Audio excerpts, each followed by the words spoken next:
Welcome to Monday Night Live, the new weekly YouTube show from the staff at Inside ND Sports and the Rivals Network. I'm Eric Hansen. He's Tyler James. Our recruiting writer, Kyle Kelly, is typing away on his laptop somewhere. The format of the show is likely going to evolve over the season, but the main thrust will be reviewing and breaking down the latest Notre Dame football game and then spinning forward into what it means in the big picture of the season.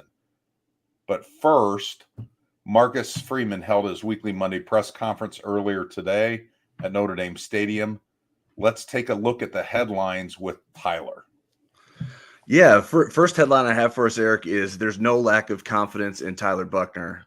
Marcus Freeman continues to express confidence that the Irish have found something at the quarterback position in Tyler Buchner, despite him only completing 2 passes in the second half against Ohio State. I think there's merit to that in terms of Tyler Buchner's presence and ability, but he certainly has to make some more plays for probably the coaching staff, even though they're showing a lot of confidence, his team and definitely the fan base to have that same sort of confidence in him. Right, and we should point out, too, that the playbook, they only used very few pages of the playbook. I'm sure we'll see an expansion of that this week against Marshall, but certainly Tyler Buchner gets big points for poise. What's the next headline? Next headline I have is physicality isn't going anywhere in practice. That certainly makes sense given the way that the game ended for Notre Dame. I think Ohio State sort of took it to Notre Dame physically, and they need to be able to sort of match that. Now, I don't think Marshall's going to be able to be as physical with Ohio State or with Notre Dame as Ohio State, but I think it's important that remains a part of practice. Marcus Freeman wants that to be the identity of this team, and he doesn't want to sort of pull back the reins in practice to get guys to be complacent, and they want to make sure that they're being physical in practice so they can continue that physicality on Saturdays. Right, and this is really the core identity of this team. This is what Marcus Freeman had said he wanted to build this team around, was the physicality, being able to have the offensive and defensive lines kind of be the units that led this team. And yet, from a performance standpoint, Saturday night, it was intermittent. We did not see that defensive line dominate Ohio State's offensive line. We did not see the offensive line for Notre Dame punch holes in the Ohio State defense. There were some moments, but I like this move. I like the fact that they're going ones against ones this week, even though there's some injury risk with that. Next headline. My next headline is Jarrett Patterson TBD. There's no guarantee yet that he plays this week. I kept a very close eye on him during pregame warmups to see if he was going to give it a go before we knew for sure what that would be. I didn't think he looked great in warmups, but I didn't think he looked bad either. I think what I tweeted before the game is that I wasn't swayed one way or the other in terms of if he was going to play or not. And then when they came back out with pads on, he was not doing everything, and it was clear then that he was not going to be playing. So I'm curious to see what that means for him this week. I think getting Jarrett Patterson on the field sooner rather than later is what Notre Dame needs to do. But obviously you don't want to rush that and get him in a situation where he can potentially re-injure his right foot, because you need him long-term as well. You probably don't need Jarrett Patterson to be able to beat Marshall, to be able to beat UNLV, but you do need him out there to sort of build that chemistry back up. Obviously they were working on that in camp, but that got sidetracked when he got injured. So I think Notre Dame, it's imperative for him to get back as soon as he can, but also they have to sort of walk a fine line to make sure that he's not going to risk being healthy for the remainder of the season. Right. And, we saw in the game, we haven't seen a lot of Jarrett Patterson at offensive guard. He was a 3-year starting center. We've seen him in practice, and he looks pretty good. I know Tyler likes to hang out with the offensive linemen because he's one of them.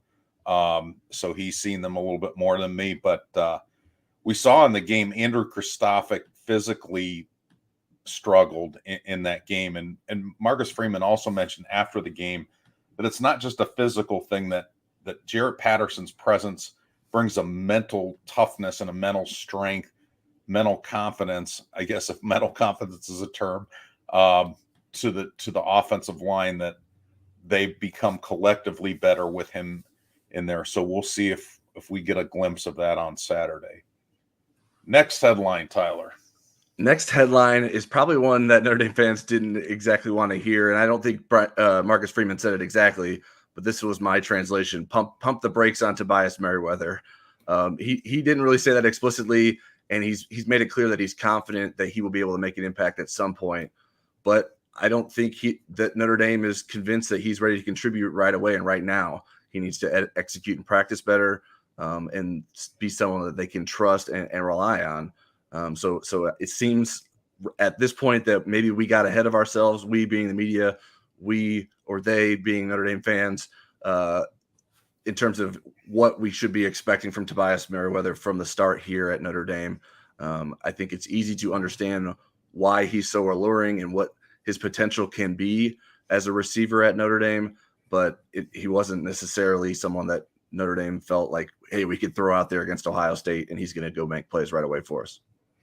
Yeah, I think it was interesting going into the game. I asked Marcus on his Thursday Zoom about using freshmen and if he would temper that given the stakes and the environment and so forth at Ohio State. And he actually said he would do that, and he followed through. As much as he's promoted using freshmen and giving them opportunities, he did hold back in the Ohio State game. So only 4 true freshmen ended up playing, none of them on offense. But he mentioned, Tyler translated very well the pump the brakes aspect of Tobias Merriweather. And Marcus also mentioned the 2 tight ends, Eli Raridon and Holden Stays, and that they're kind of in the same category. Once their execution level matches their promise, then we're going to start to see those guys. Okay, are we out of headlines or do we have more? I got one more headline for us, okay. And that was the double safety blitz is what was called. I think there was maybe some question if what Notre Dame did on Ohio State's go-ahead touchdown pass from C.J. Stroud to Xavier Johnson was what Al Golden and Marcus Freeman had intended. And I would say it wasn't necessarily what they intended, but what they did was essentially what they wanted. They did want both of those safeties to blitz. They wanted Brandon Joseph and Ramon Henderson to blitz, but I don't think they were very satisfied with how it was executed. Certainly when you do that, they didn't want Jaden Mickey to give up the inside leverage so easily like he did, which gave Ohio State a clearer path to the end zone. And reading between the lines, it seemed that Marcus Freeman was indicating that J.D. Bertrand was supposed to be rushing instead of dropping back. He sort of lined up at the line of scrimmage and faked the blitz and then dropped back into coverage. And I think maybe if he's there, that makes a difference. No one really Isaiah Foskey almost got there in terms of disrupting that, but that wasn't any part of the blitz. But the safety position where Brandon Joseph and Ramon Henderson were, by the time CJ threw the ball, they were like 5 yards from him. They were not impacting that play at all. So I think they needed to be quicker with the way they did that.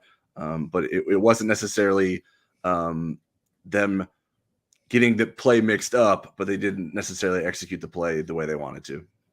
Yeah, those safeties were lined up in Cleveland, and if you don't have a sense of Ohio geography, that's at the top of Ohio, and Columbus is in the middle. Okay, well, we're going to go to our bottom line segment. We're going to look at some of the statistics and so forth of the game, and then Tyler's going to decode them for us. Notre Dame lost 21-10. It ended the nation's longest road winning streak at 10 games. Notre Dame's keep the plays down for both teams were great through almost 3 quarters. It was a 10-7 game going into late in the third quarter. And then it was reflected in the stats in the 21-10 loss. Notre Dame's 254 total yards. That was, there were 6 games in the Brian Kelly era with lower yardage totals, and one of those were played in a hurricane. But again, if you only have 48 plays, which was the fewest in the, what would have been the Kelly era in the beginning of Marcus Freeman era, you're not going to have a huge yardage total. That's 41 fewer plays than Notre Dame ran on offense in the Fiesta Bowl. I think, when we look at Tyler Buckner's number, 8 of 8 to start, he finished 10 of 18 for 117 yards. The running game struggled. We had seen that intermittently last year before the offensive line got things going. But again, in the Fiesta Bowl, Notre Dame really didn't have much commitment to the running game. It was 76 yards on 30 carries with 1 touchdown from Audric Estime. Tyler Buchner was sacked 3 times, so that cut into his net of 18 yards on 11 carries. And Marcus Freeman mentioned today that they ran Tyler Buchner more than they normally will in most games with planned quarterback runs, just because to be able to have a chance to beat Ohio State, they had to do that. They won't have to do that every week. And then what also jumped out too was, if you only throw 18 passes and have 10 completions, not a lot of people are going to have big stats. Michael Mayer had 5 of the 10 catches. The wide receiver core combined for 3.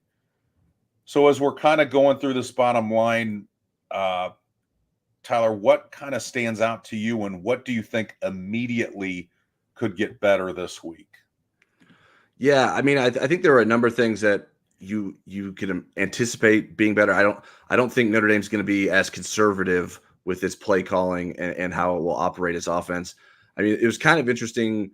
I understand the decision to be conservative and try to control the clock and limit Ohio State's opportunities, but you also limited Notre Dame in doing so, sort of limited its own opportunities, and you need to be more efficient on offense for that to work.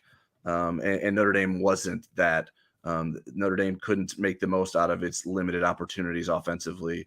And so I would anticipate that to not necessarily be the game plan against Marshall, and for Notre Dame to be probably more efficient on offense, be a little bit more aggressive passing the ball, find more success rushing against a defensive line that certainly isn't going to be as good as Ohio State's.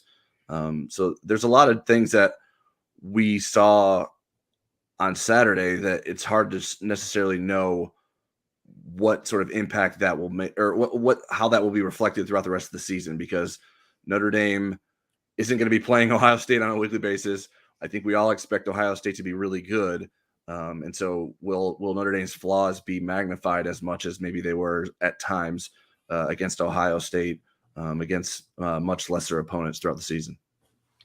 Okay, here's one I want to throw at you, Tyler, because I think the presumption is that Tyler Buchner's going to improve. And when I talked to Kirk Herbstreit in a teleconference last week and asked him about that, his thoughts were that Tyler Buchner is going to be a much better quarterback, a much different quarterback in October and November.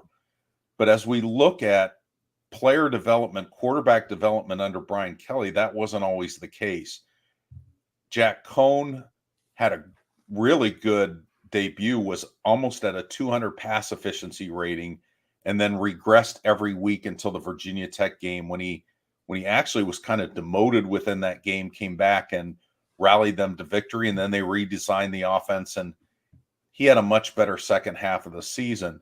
We look at Ian Book, who regressed at the end of his first season as a starter in 2018 with a career low pass efficiency rating against Clemson in the playoff. Now, obviously that's an elite team, but you are hoping your quarterback is progressing and is ready for those kind of challenges. Deshaun Kaiser, again, 2015 was really an incredible story, but at the end of the year, those 3 or 4 games at the end of the year were probably his 3 or 4 worst games. And Brandon Wimbush leveled and regressed enough where the coaching staff in 2018, 4 games into 2018, replaced him with Ian Book. So this is a really long question, Tyler, so I hope you were taking notes. So the bottom line question here is, what gives you the confidence that without Tommy Rees being tethered to Brian Kelly, that maybe we'll see a different pattern? I mean, do you have confidence in it? I think I do have some confidence, and I think it comes down to Tommy Rees's understanding of what Tyler Buchner is capable of, his belief in him, and sort of understanding the dynamics of what a quarterback needs to do to be put in that position. I think we saw probably, I think there's probably more progression in Ian Book's game than folks want to give him credit for. And I think he was probably put in some situations that didn't allow him to progress, and he was somewhat limited physically. I think his physical skill set probably isn't as good as Tyler Buckner's. And so I think Tommy Rees is going to lean into that and figure out ways to make that work. I think the base of where Tyler Buckner is operating from in terms of what he can do, or how he can sort of handle the moment. I don't think necessarily Ian Book lacked that necessarily either. I think Ian Book sort of operated sort of the same way. It maybe didn't always reflect that way, and maybe some of his decisions to sort of get out of the pocket and just sort of escape rather than sort of sit back in the pocket and make some plays. And so I think we need to see, like, how does Tyler Buckner react to that? Will he operate in a similar way? Will he be, because he can run so well, will he sort of get out of there and try to make a play with his legs rather than sort of make something happen down the field in the passing game, which Notre Dame needs to do to put itself in a better position offensively? So I wouldn't say like this is guaranteed going to happen, but I'm certainly fascinated to see what it looks like. And Tommy Rees couldn't really go more all in on Tyler Buckner since the time he was a recruit. I mean, he's been all about Tyler Buckner. Notre Dame probably could have landed JJ McCarthy as a recruit if it wanted to pursue him. Tyler Buckner was Tommy Rees's preference. Obviously now Tyler Buckner is Tommy Rees's preference as the starting quarterback. So it sort of falls on Tyler Buckner and Tommy Rees to sort of maximize what they can get out of Tyler Buckner as a quarterback. And we will start to see what that development is, what sort of lessons Tyler Buckner learns, and how he sort of implements that in his game to continue to improve. Yeah, and I did a column today on Notre Dame's passing game, and I talked about Tyler Buckner and talked about the wide receivers, and I guess I'm buying into Marcus's philosophy that this offense is going to kind of grow up together. That, other than Michael Mayer, you do have some inexperience at different position groups. And as they each get better, it's going to enhance the others. For example, the offensive line and the running game get better is going to help the passing game by one, making it harder for a defensive coordinator if he has to respect both, which in Saturday night's game, he really didn't have to respect the running game an awful lot. And then, when you do run the ball well, it opens some lanes and opportunities in the passing game. What I want to know from you, though, Tyler, is what the wide receiver core, do you feel like Marcus does, and that there's enough talent in this group for the wide receiver core to take some attention away from Michael Mayer, to require a defense to respect them and play them? Or do you think they're going to be limited, and that's going to limit this offense against at least the good teams, good defenses on the schedule? Yeah, I think there is talent there. Lorenzo Styles is very talented. I was surprised that he only had one catch against Ohio State, especially after the one catch he made. It's like, oh boy, here we go. This is going to be your Lorenzo Styles game. I've liked what I've seen from Jaden Thomas in the preseason. Tobias Merriweather, like we talked about earlier, I think he has long-term potential. How soon can he get there? Deion Colzie has been someone that I don't know that we've seen as much out of as we anticipated. So I'm not sure what sort of impact he can make. Obviously, he was limited and we couldn't see his progression in camp because of his PCL injury that he was recovering from. So he's able to play, but how much has he been able to improve over the last month or so, given that situation?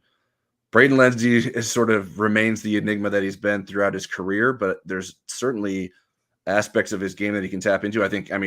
The catch he made was probably one of the better catches he's made in his career in getting downfield, and that's something that they need him to do with some sort of consistency. So there is talent there.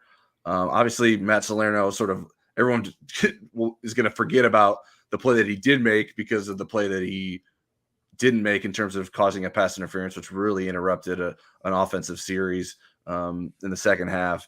So I do think there's enough talent there. I think maybe not enough talent there against an Ohio State level team where they have some of the best defensive backs in the country as well, and are going to be able to go step for step with you. Like, for instance, the Salerno play that Notre Dame, or that he got the offensive pass interference. I really like the play design. He started on the right, came in motion to the left, sort of stopped as sort of a wing behind the tight end, and then it's a play action to the right. He comes around to the left, sort of like a wheel route, and Ohio State was not fooled and was running with him step for step. The design didn't work, and then he also didn't necessarily have the athletic ability to make that play in that situation, and that's probably not what you're expecting from Matt Salerno. I think the idea, the conceit of that play is that maybe people aren't going to expect that from him, and Notre Dame can take advantage of that. So I'm not sure to what extent, like how good can this wide receiver group be? I don't know that it's going to be I feel pretty sure that it's probably not going to be a strength of this offense, but I do think it has enough talent to make plays in the long run. But that certainly wasn't necessarily on display, at least with enough consistency against Ohio State. And I wanted to touch on the defense before we moved on to our next segment, and that is the fact that, for 3 quarters, that defense looked pretty good. Even with Notre Dame trying to play keep away on offense, that defense, and really when you look at CJ Stroud's numbers, he had a 7 points better passing efficiency rating than Tyler Buckner did in that game, which is minimal. And way below what he typically does. So, but the thing that was disturbing was the 95-yard drive in the fourth quarter that clinched the game for the Buckeyes, and how easily, or it looked easy, that Ohio State ran the ball against Notre Dame's front. And again, there's people that might say, well, they were gassed at that point, but they were rotating 8 defensive linemen, 4 linebackers, basically 5 safeties and 5 cornerbacks, if my math adds up. So I'm wondering, Tyler, as far as you see it, which is the Notre Dame defense we're likely to see most of the season? The one that played the first 3 quarters, or the one that got pushed around in the fourth? I would say the first 3 quarters, and I thought it was a very impressive performance that Notre Dame put out there in those first 3 quarters. I don't think there's going to be a lot of teams that can sort of push Notre Dame around like it did. I think maybe the pressure of the moment may have built up too much, because even when Notre Dame's defense was playing great, it had to play great. Like every series, that pressure was there throughout the game, and it's tough to continue to do that throughout the game. And then when you need to make that one stop, it's like, man, we've needed to make that one stop all game long. Couldn't you guys have given us a little bit of help offensively? I'm sure they're not going to necessarily express it in that way, but I think that sort of builds up throughout the game, and probably has something to do with how the fourth quarter went for Notre Dame's defense. But I was very impressed. There were some good things that Notre Dame did defensively, even with Jackson Smith and Jigba not playing a majority of the game. There's still a lot of talent on Ohio State's offense, and Notre Dame was able to keep it in check. Came up with some big third down stops. Came up. I wasn't as impressed with Notre Dame's pass rush as I thought we would be, but they were still, even without that, they were still doing a good job of keeping Ohio State's offense in check. So I expect this defense to be really good. I always sort of anticipated that, but I think it was a pretty good reminder for the majority of those first 3 quarters that, okay, this Notre Dame defense can be really good. My confidence wasn't necessarily as high once Ohio State scored his first touchdown. It's like, man, if they're picking on Cam Hart, what does that mean for the rest of Notre Dame's defense?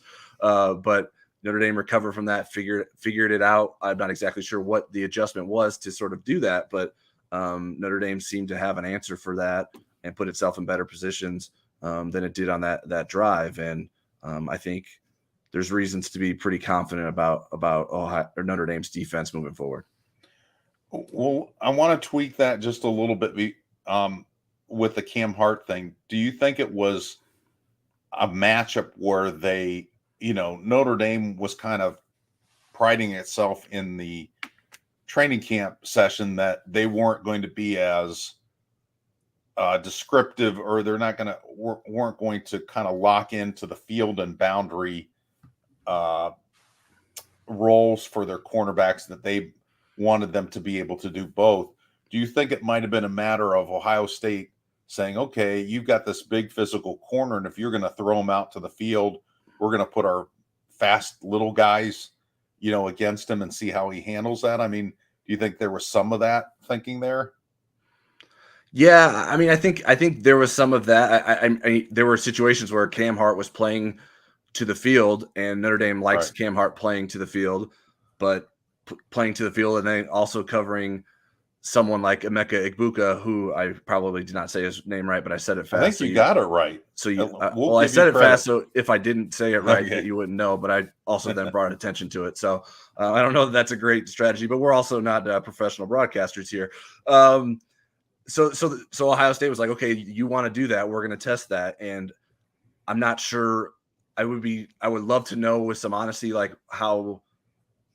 what percentage healthy is Cam Hart? We know that he missed some time and was recovering from, we believe, a hamstring issue during camp, but he was able to play. Obviously, he dealt with that leading up to the bowl game as well. I don't know if it was the same hamstring or not, but he seemed to recover from that and play well throughout. But I think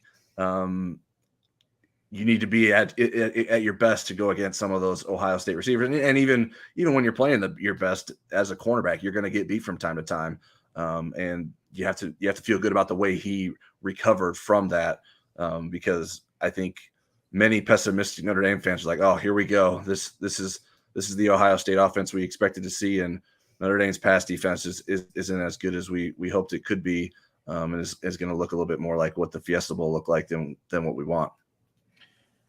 Yeah, and I'll note that we reference a lot of times in our stories, and we'll reference on the show Pro Football Focus ratings. They go through every game and do a film review and grade all the players in various aspects: offense, defense, special teams.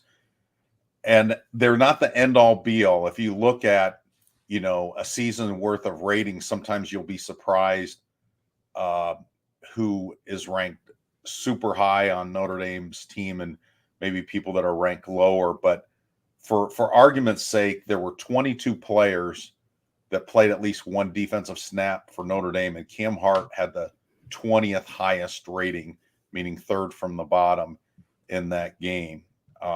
So I thought that was kind of interesting. As far as one special teams note, Bryce McPherson, the freshman punter, was supposed to kick off in this game. He had been really good during training camp, and Marcus Freeman mentioned at the last minute on when he was warming up, actually in Columbus, he tweaked a groin injury the previous week, and they had kind of had him rested and thought he'd be ready to go. But when he warmed up, he wasn't ready to go. So that's why you saw freshman walk-on Zach Yoakum kicking off. It wasn't just a treat since he was playing in his hometown. And I thought he did a pretty good job. So now we're going to move into our In the Trenches segment. And this is about offensive line play. And we're going to do this every week because we're both offensive line junkies. And it's such an important part of Notre Dame's identity. And it's such an important part of what this team might be this season. So I'll go to you, Tyler, first, and just getting a general feel on how you would grade the offensive line as a group in this game. Yeah, before I get into that, I would just mention to our, I guess, viewers. I'm not used to saying viewers, but viewers, I see the comments you guys are putting on YouTube. We appreciate those. We will get to the questions near the end of the show, so keep sending questions if you have them, including about the color of our shirts, if that's what you have questions about. But back to the offensive line play, it was definitely not a great effort from Notre Dame. I expected better from the Irish on the offensive line. I think there's plenty of blame to go around on the unit. The run blocking wasn't great. The pass blocking wasn't great either. And maybe we shouldn't have been as high on Notre Dame's offensive line out of the gate, especially if Jarrett Patterson wasn't playing as at least myself was. I mean, when people ask me what are the expectations, I said, well, if Notre Dame's offensive line doesn't expect to compete or win the Joe Moore Award, then what are we doing here? Like, that's what Notre Dame offensive line wants to be. And there's no reason that it can't be that, given the talent that it has. Now, obviously, you have to put in the work and achieve that. And Notre Dame didn't put forward an effort or performance that would merit a Joe Moore Award. So I think it was a good reminder that Notre Dame hasn't worked together under this current configuration very often, given the new guys and new places, and even if they're old faces, they're in new positions. So I think we have to remember that. But the group just, I think all across the board, wasn't necessarily assignment sound, whether it's passing off stunts in pass protection or coming off double teams and getting to the second level and run blocking. Notre Dame did not play like a unit that is sort of seeing through one set of eyes. That's sort of one of the things that Notre Dame talks about as an offensive line. We want to see everything as one set of eyes. And so if something changes in an instant, we all know how we're all going to react to that. And that was certainly not the case against Ohio State. And I mean, you have to give credit to Ohio State because they are talented. They're going to do as much as they can to confuse you and put you in situations that test your ability to make those split decisions. And it's twofold. You got to be able to make that split decision mentally and know what you want to do. And then you also have to be physically capable and talented enough and in a position to actually execute what you want to do. So Patterson's absence absolutely hurt Notre Dame. I thought Andrew Kristofic would play much, much better than he did. Zeke Correll looked way too much like the guard who was benched last season rather than a center who forced Jarrett Patterson to switch positions. And even Blake Fisher and Joe Alt didn't necessarily play very well. So you got, like I said, you have to give credit to Ohio State. They are a talented team. Even their backups are former 5-star recruits. So small mistakes against a team that's that good get really magnified because they can take advantage of those mistakes. You can't recover from making the wrong step or looking the wrong way as well against an Ohio State defensive line as you can against maybe someone that isn't as talented, isn't as physically gifted as some of the defensive linemen that Ohio State had. Andrew Kristofic had the worst run blocking grade from Pro Football Focus, and he also had the worst pass blocking grade. But he wasn't alone in sort of getting poor grades. Joe Alt, Zeke Correll, and Josh Lugg all were below a 55 grade, which is not good.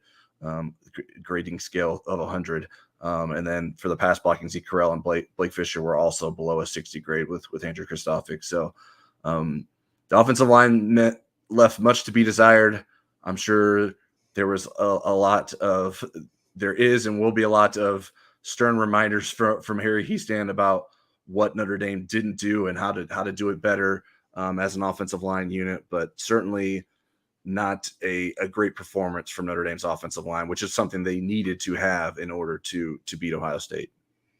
Yeah, I heard from a former college center who had critique of Zeke Correll for me this morning, and I read it over and couldn't disagree with it. I remember, I don't know if it was last year, Tyler, and you can remind me, we had Mike Golick Jr. on the podcast, and he was talking about, why it's difficult for offensive lines to gel in September. And a lot of it is about seeing everything through one set of eyes. And with, again, Jarrett Patterson out, I think that complicates that formula. When he's talking about seeing it with one set of eyes, can you having played the position, what does that mean in terms of being a cohesive group? Yeah, well, I first want to say, yes, I have played offensive line, but I certainly have not played offensive line at a level of these guys. But so I do have some. What was your Pro Football Focus grade? It was the first and only negative grade, I believe. It's a little bit literal. Obviously, they don't share eyes, but everyone needs to sort of see what's going on together.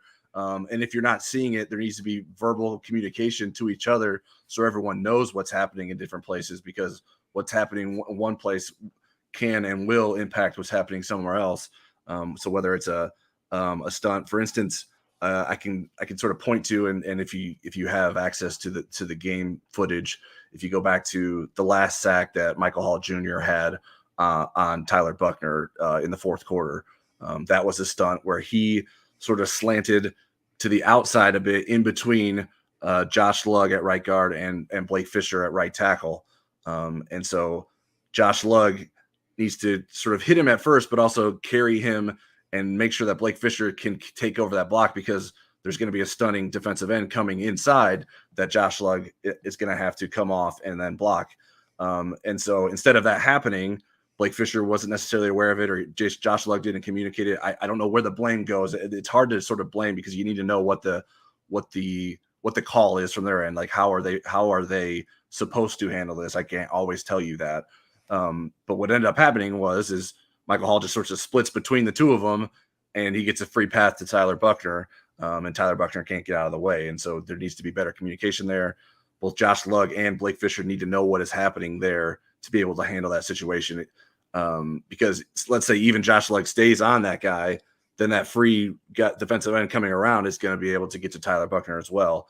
Or say Blake Fisher helps him out, but he doesn't let Josh Lugg know that there's a defensive end coming back around, then that end can get in there. So there's a lot of different possibilities of what can go wrong if not everyone knows what's going on. So that's sort of the concept behind that. I don't know if I made sense in explaining it, but hopefully that gave some insight into sort of what they're talking about. And the only way to get that is through repetition, being next to that guy, seeing defenses doing those things to you.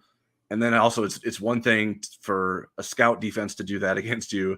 It's another thing for Michael Hall to be doing that against you. So you have to be able to do that and rep that against top defensive linemen. Now, obviously Notre Dame gets a chance to do that in the good on good one-on-ones.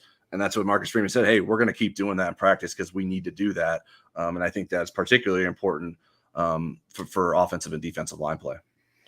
Now, again, Marshall defensively isn't Ohio State, but what would be reasonable improvement if somebody's watching the game with you, which I'll be watching the game with you, but if somebody that's watching the show was watching the game with you, what could you tell them as you're watching the game that this is reasonable improvement in game 2? This is what we're looking for. These are the signs that these guys are listening to Harry Hiestand and not getting screamed at by Harry Hiestand. Yeah, well, I think anyone can sort of figure out, hey, if there's not a rusher coming clean at the quarterback, they're doing a better job of that. So obviously eliminating that, making sure they're on the same page, handling blitz combinations, handling stunts, that is a sign of progression.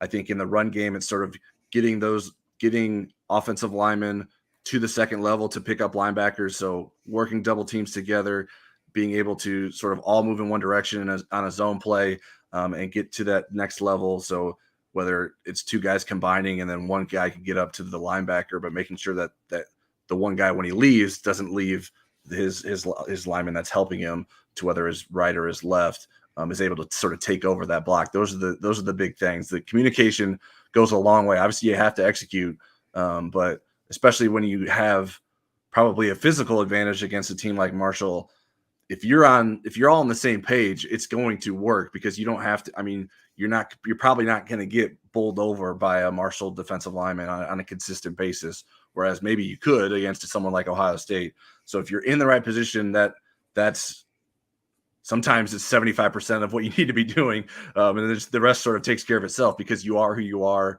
You've been trained in your technique. And once you're in that position, sort of your instincts take over. But getting yourself in the position is the biggest part of the battle, especially when you're trying to correct mistakes. You're maybe not experienced as working with each other as much as you'd like to. And so those would be the things that I would keep an eye on to sort of measure how much improvement Notre Dame makes on the offensive line from week 1 to week 2. And we should point out, too, there weren't a lot of opportunities, but the running backs didn't exactly help. Notre Dame had Kyron Williams last year for blitz pickup and pass blocking and so forth, and he was elite. I think Audric Estime had one play and didn't handle it, and Chris Tyree maybe had 3, and he was pretty average to below average in that. So that's an area where they could see some improvement as well. Yeah, there was even the very first play, which I don't think people probably remember because it was a successful play, but Tyler Buckner took a pretty big hit, even though he didn't necessarily have the ball for very long. But Michael Mayer was coming toward, I think it was Michael Mayer's responsibility, coming towards the guy that came free. I think it was JT Tuamalola, or excuse me. for not saying his name right. But I think so. Whatever happened there, Notre Dame didn't handle that well, although the play still had success. Tyler Buckner took a pretty big shot, and they also got 15 yards out of the shot that he took. Even the tight ends have to be a part of this. They have to contribute to pass protection and obviously contribute in run blocking as well. I think there were some instances where the tight ends didn't necessarily bring their best performance either.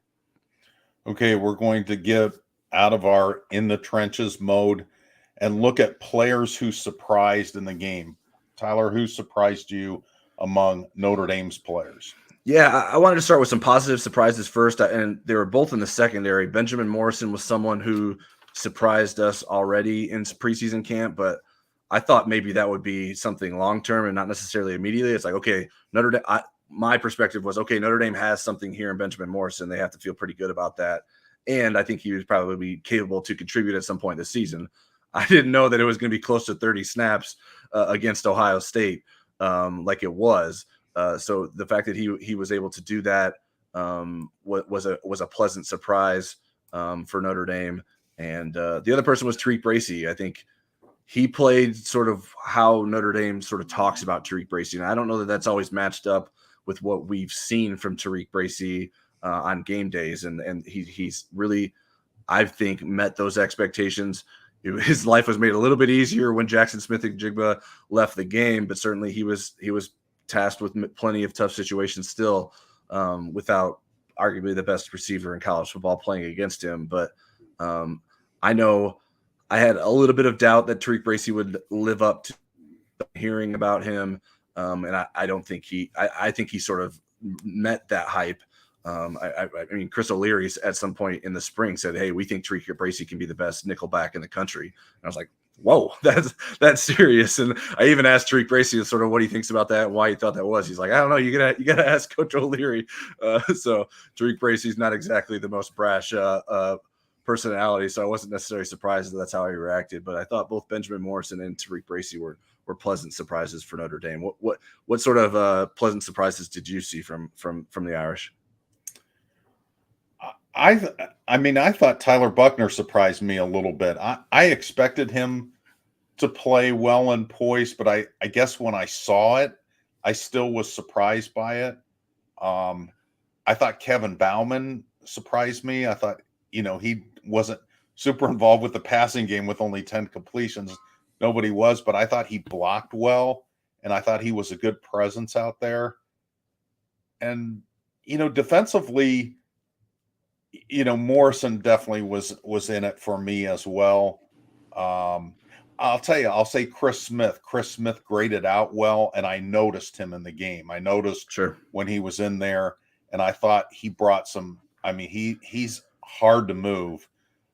If Notre Dame ever had a game where they were going to play a lot of 34, I could see him being the nose in that and being a guy that could command some double teams and open things up. I'm not predicting that they'll do that, but if they wanted to play long stretches of 34, I think he could do that. So we'll move past the surprises to questions answered, questions lingering, and we'll do those quickly because you have questions and we want to get to those. So question answered, Tyler, we'll limit it to one thing. Was there any one part of Notre Dame's game where you say, okay, I had questions about this going into the season. Definitively, they answered this to my satisfaction on Saturday night? I think just in general, the defense is legit. I think I expected Notre Dame's defense to be good. I don't know to what level. There was this little birdie back there. It's like, are all these complicated things that Al Golden is bringing to this defense, is this a good thing? Like sometimes this can backfire. I think it's sort of like the Brian Van Gorder thing. It's like, oh, he's this NFL guy. He's got all this experience. This is going to be great. And then it was just terrible. And certainly that was not the case with what Al Golden was doing. I didn't really think that would happen, but just like, I don't know, maybe they're putting too much on these guys' plates. And I was a little bit worried about that. And the fact that they could do and execute at a level that they did against Ohio State gives you quite a bit of confidence that that's something that will continue throughout the rest of the season. So I don't know that it was a huge question mark. I think a lot of people had a pretty good level of confidence in Notre Dame's defense, but I think that it sort of answered pretty pretty soundly, except for obviously there was the mistakes late, that, hey, this defense is good and this defense can do some things this season. How about questions lingering? We've talked about a lot of those already. Is there anything that we left out, do you think? Yeah, I mean, I think one thing I thought was how quickly will Marcus Freeman learn from some of his mistakes. I think certainly I don't know that it's exactly fair to sort of compare the Oklahoma State game and the Ohio State game in terms of like losing in the second half. The difference between the way things fell apart in the Oklahoma State game and the way things fell apart against Ohio State, I think, are vastly different. In terms of it wasn't like an onslaught from Ohio State that just sort of took over Notre Dame, and Notre Dame sort of couldn't recover from that. But for instance, like he cited not communicating what he wanted at the end of the first half in time to Tommy Rees, where Notre Dame took over with less than a minute left at its own 21, and he wanted to take a shot, which he did not communicate that to Tommy Rees. And I appreciated this honesty. I don't know that you necessarily get that a lot of times from coaches, but he said, hey, I was caught up in talking to the defense, and I just did not get that message to Tommy Rees in time. And so on first down, they run the ball. I assume, and he didn't explain how that was reflected in the play calling. But on first down, they run the ball, and then they take a timeout, which seemed kind of strange. It's like, well, if you're going to run the ball, why'd you take a timeout? Why didn't you pass the ball on first down?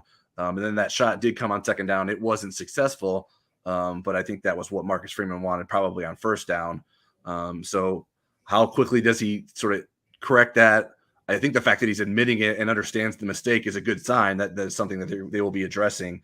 And how quickly does he address and fix those mistakes? And how soon do we start to not think of Marcus Freeman as a first-time head coach and sort of say, okay, these are lumps you have to expect? How soon does he sort of get rid of those, flatten those out, and eliminate maybe some of those concerns about him being in this position for the first time? And I would add to that, on special teams, I was surprised the kickoff returns weren't better, that the punt return was kind of a fair catch fest. But compared to what happened with the former Notre Dame special teams coordinator Sunday night, I think that Notre Dame did overall pretty well with its special teams. But I'm curious to see if they can be more dynamic in the return game. So that would be my lingering question. And speaking of questions, if you want to ask us a question, just go over to the little chat box on the right side.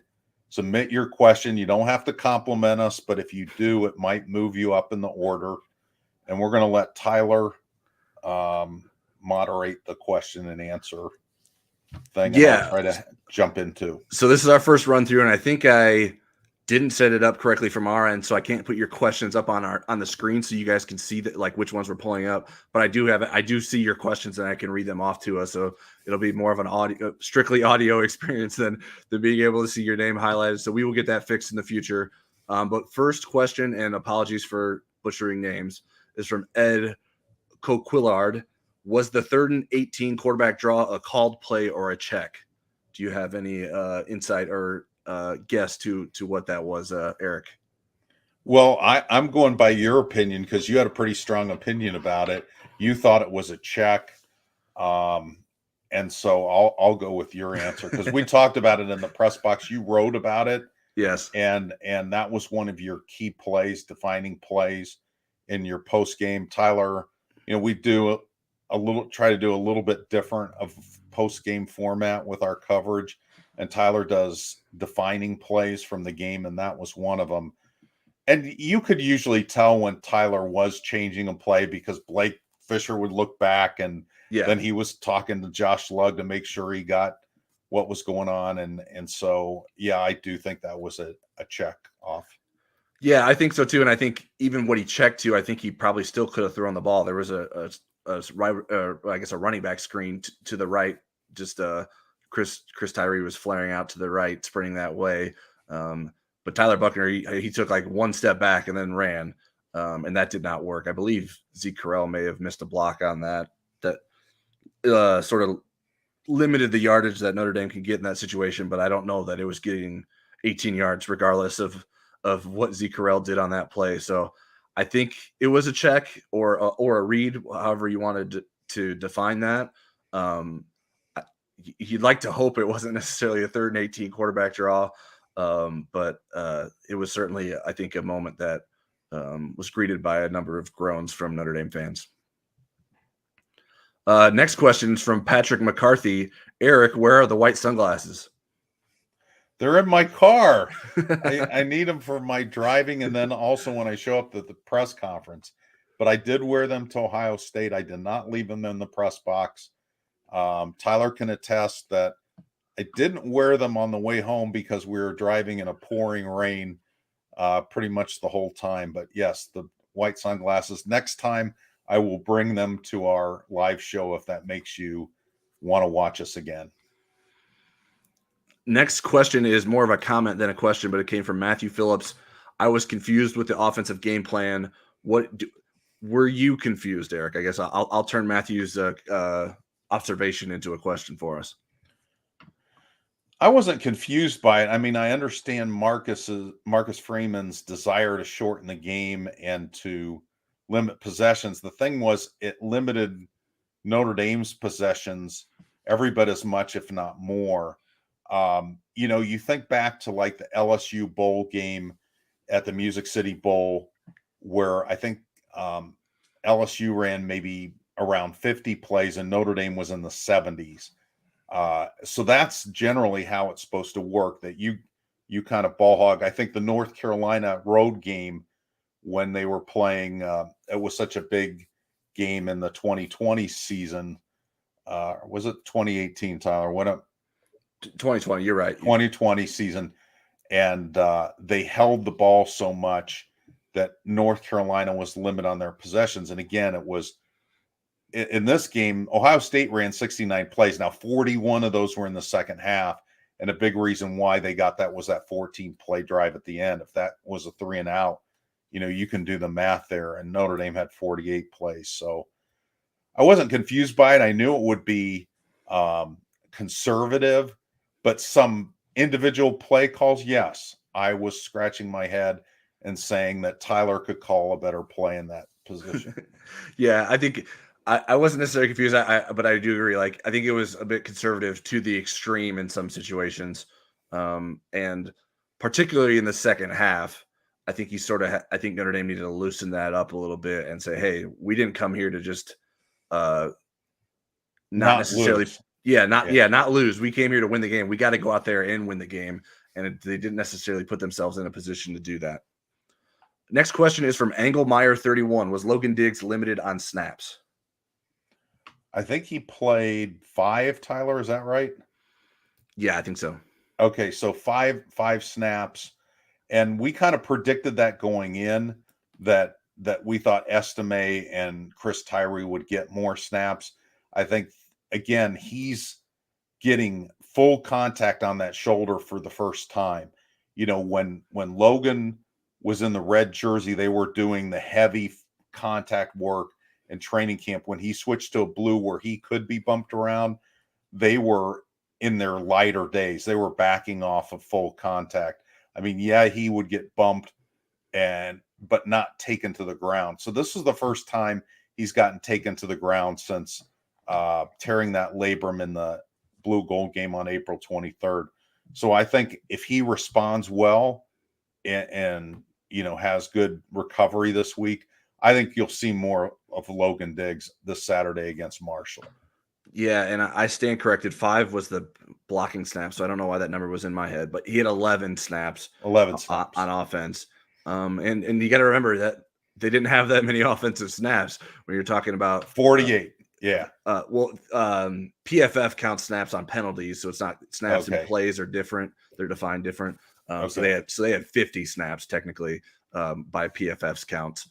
So Chris Tyree had 24 offensive snaps, and Audric Estime had 21, and then Logan Diggs being the third running back at 11. So I think some of it had to do with their confidence in Audric Estime. I think we sort of indicated that to people, like, hey, they really like Audric Estime, and we sort of liked what we had seen from Audric Estime too. So I think that played a role. So I think they felt some confidence in Logan Diggs, but they also wanted to protect him and also give Audric Estime the sort of the opportunities that he earned while he was out there going full go and giving it his all during preseason camp and earning those reps. Well, and Chris Tyree is kind of your home run guy that if he, if there's a bad run fit, he can make you pay for it. I think Logan Diggs is the best best blitz pickup guy of those three, at least the little that we've seen of that. So maybe that earns him a little bit more playing time if he's healthy. We have a few more questions here, so we're going to run a little bit past an hour, but I don't mind doing that since we got some questions from you guys. Next question I have for us is from Mike DiDonato. The comment is, overall impressed but disappointed that Buckner could not have been prepared for Ohio State to take away Michael Mayer. Do you think that this will be emphasized moving forward? Do they have to get other wide receivers involved? Oh, absolutely. Teams are going to look at what Ohio State did and try to replicate that in terms of limiting Michael Mayer.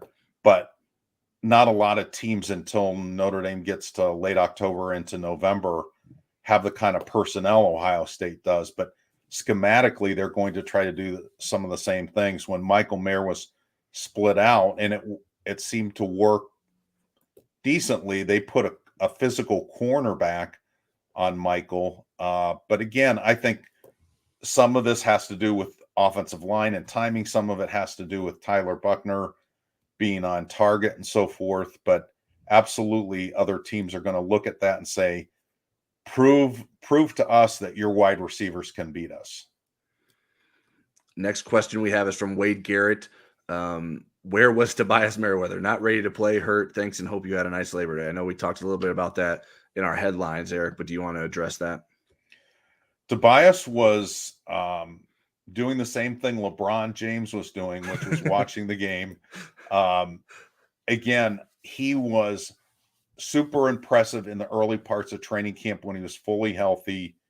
And he was a guy that really put a lot into studying the playbook and getting himself ready to play. I think why you didn't see him, and again, no true freshman played on offense on Saturday night, is the occasion of the game. You weren't working him in just to work him in. And the fact that he's got to execute consistently, he can't run incorrect or imprecise routes. They need to count on him when he's in there because he's taking reps away from somebody else. And I think eventually we'll see Tobias playing and contributing. But as Tyler said, let's tap the brakes on it just a little bit.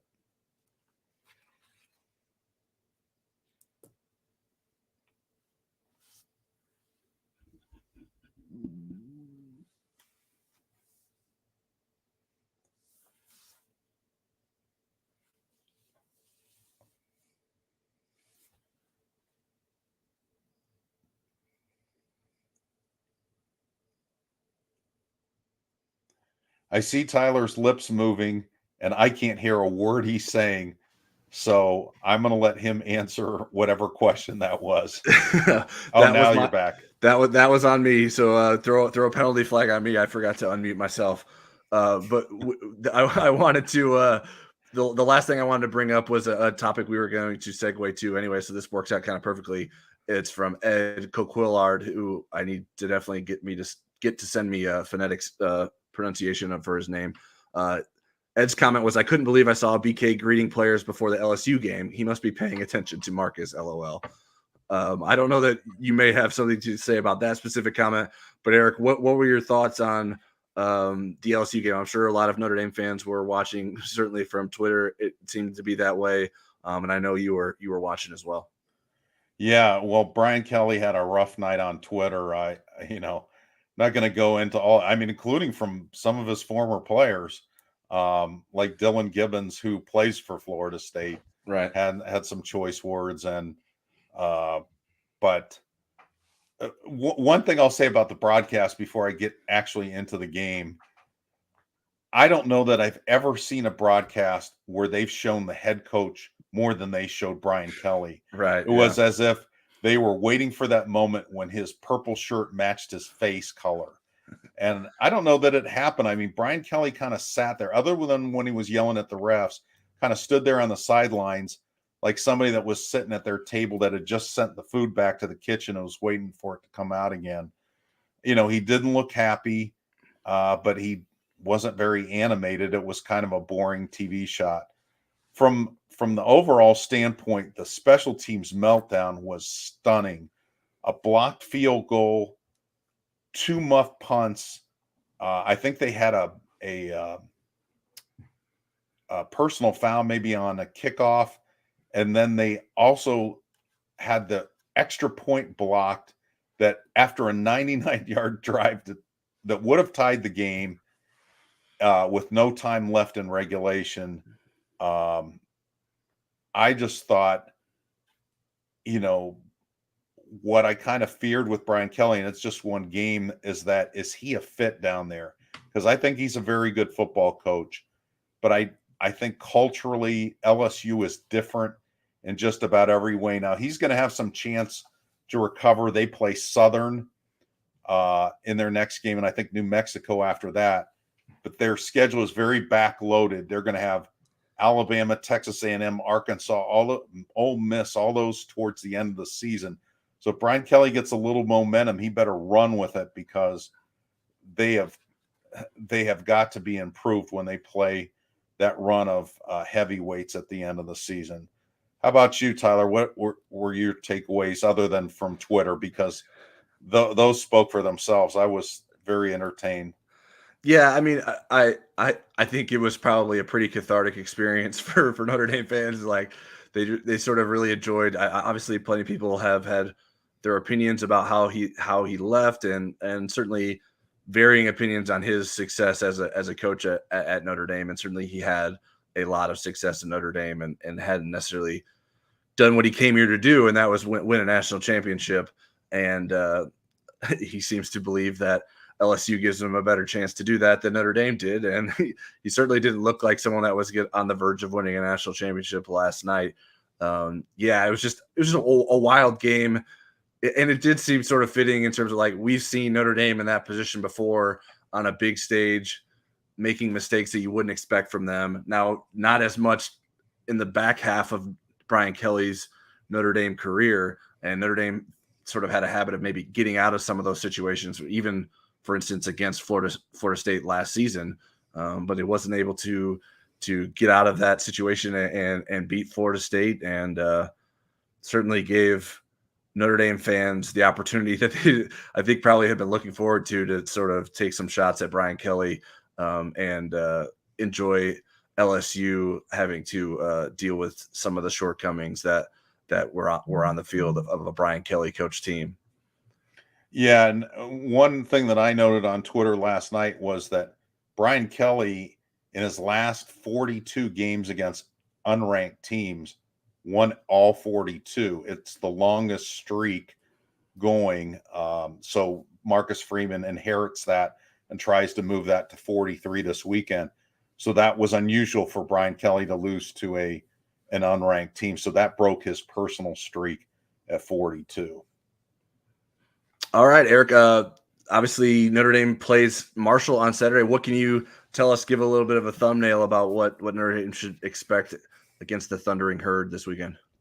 Well, I'll tell you what, Tyler. I looked at the NCAA stats before they had the glitch when they tried to add in LSU and Florida State. Somehow it ruined all the rankings. They only have 57 teams ranked now instead of 130. But Marshall was third in the nation in rushing offense. They had over 300 yards rushing. They had almost 700 yards in total offense. So they're fifth in total offense. Now they played Norfolk State, which is an FCS school. And defensively, they're up towards the top in every defensive category. So what's the reality there? Last year, Marshall was a good offensive team. They were a top 15 offensive team. So I think that they'll pose some challenges for Notre Dame's defense. But if Notre Dame's defense plays as well Saturday as it did in the first three quarters, we're going to see those numbers come down for Marshall big time. Defensively, Marshall was an interesting team. They were one of the better teams in the country in defending the pass. They were 12th in pass efficiency defense. very bad against the run, 104th and run defense. So if Notre Dame struggles to run the ball against Marshall, then we have reason for you, not you personally, Tyler, but the people that are following Notre Dame to do some hand wringing and complaining. So, but I think Notre Dame will run the ball with better efficiency. So they were 7-6 last year.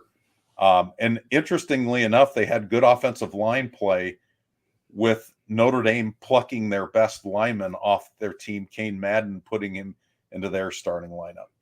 Yeah, and it shouldn't be terribly surprising that they're good at running the ball because Charles Huff is a former running backs coach, Marshall's head coach. So it will be fun to see how Notre Dame responds to its season opening loss to Ohio State and what it can do against Marshall. We will get the things wrapped up here. We'll be back on YouTube on Friday with our Place Your Best predictions to preview Saturday's game against Marshall. And then on Tuesday, tomorrow, we'll record our latest Inside ND Sports podcast. And we'll have plenty of written coverage coming your way on InsideNDSports.com. So I think we're going to sign off here. Eric, do you have any last messages you want to send before we end this broadcast? I've got a live chat on Wednesday, so make sure that you come to that so you can ask even more questions. You'll have to type them out. And I will not mispronounce your names because I don't pronounce anybody's names. I just have to answer them typing back. But that's a fun thing for me. And we really appreciate you watching us. And if you enjoyed it, subscribe and hit up the like button. That's right. What you're a YouTube pro already. We plan to do this every Monday, so we'll be back again next Monday. You'll be able to watch this broadcast again if you really want to see it on reruns. But if you can't make it to a live Monday airing of it, they will be available sort of on demand on our YouTube page. So we look forward to doing this and adding a sort of a new side to our coverage as Notre Dame beat writers. So thanks again, everybody. And Tyler, you're going to have to hit a button because I don't know how to say goodbye any more than I just did. All right. The button is hit.